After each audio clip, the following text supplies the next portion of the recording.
Shalom Bapak Ibu Saudara semuanya.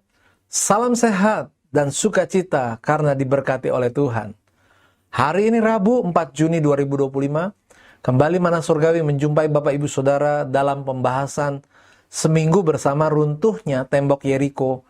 Dan hari ini adalah hari yang keempat dengan judul Menanti Tuhan, ikuti prosesnya.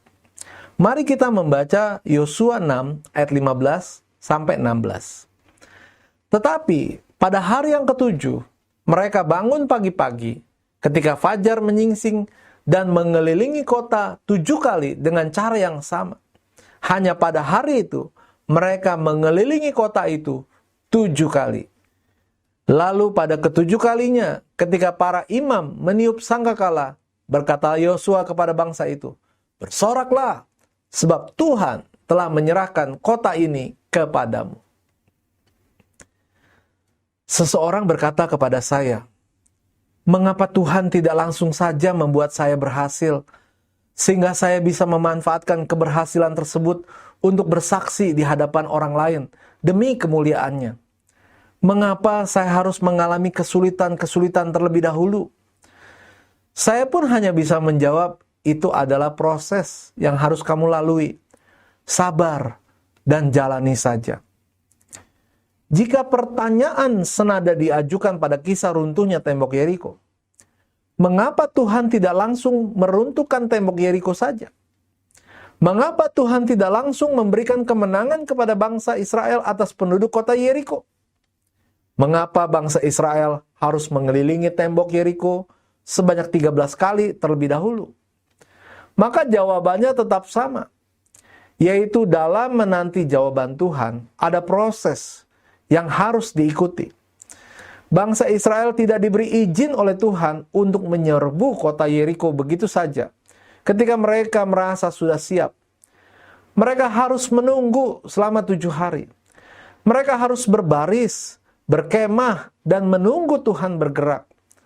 Mungkin beberapa orang bersenjata bertanya-tanya ketika mereka berbaris mengelilingi tembok Yeriko, apakah ini benar-benar cara untuk meraih kemenangan atas Yeriko? Mungkin yang lain berpikir akan lebih baik untuk memenangkan kota itu dengan strategi militer yang terbukti ampuh. Tidak seperti itu. Tuhan tidak memberikan kemenangan secara instan kepada orang Israel. Ada proses yang harus dilalui oleh mereka. Ini tergantung sikap bangsa Israel sendiri. Kalau mereka bisa menerima proses dan sabar menunggu kemenangan dari Tuhan, mereka akan menjadi kuat dan teguh. Tetapi sebaliknya, kalau mereka tidak mau menerima proses ini dan tidak sabar, mereka akan rapuh dan mudah kalah. Bilangan 14 ayat 39 sampai 45 adalah contoh pengalaman bangsa Israel yang mau cepat menang, tetapi justru mereka kalah karena tidak ada penyertaan dari Tuhan.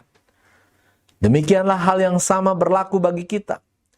Tuhan tidak langsung menjawab pergumulan kita. Tuhan tidak langsung membuat kita berhasil.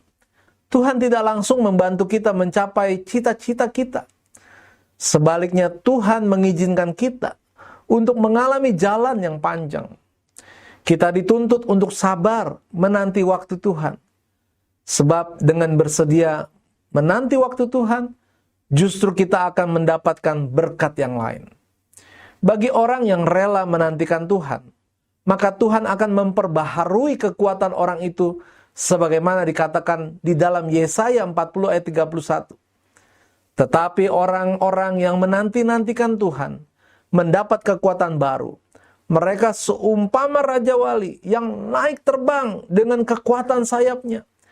Mereka berlari dan tidak menjadi lesu. Mereka berjalan dan tidak menjadi lelah. Ini artinya bahwa menanti waktu Tuhan memperdalam iman kita, meningkatkan kepercayaan kita kepadanya. Dan sementara kita menanti dengan iman, Tuhan pasti akan mengubah dan memperbaharui kita, sehingga kita benar-benar siap menerima kemenangan dari Tuhan. Kata-kata bijak hari ini, jalani saja proses Tuhan, jangan protes, karena disitulah ada kekuatan baru bagi kita untuk meraih kemenangan. Bapak Ibu, mari kita akan berdoa bersama-sama.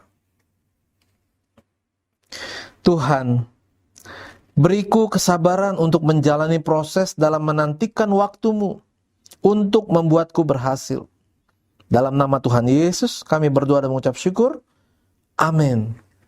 Puji Tuhan, kami senang renungan ini menjadi berkat untuk Bapak Ibu semuanya.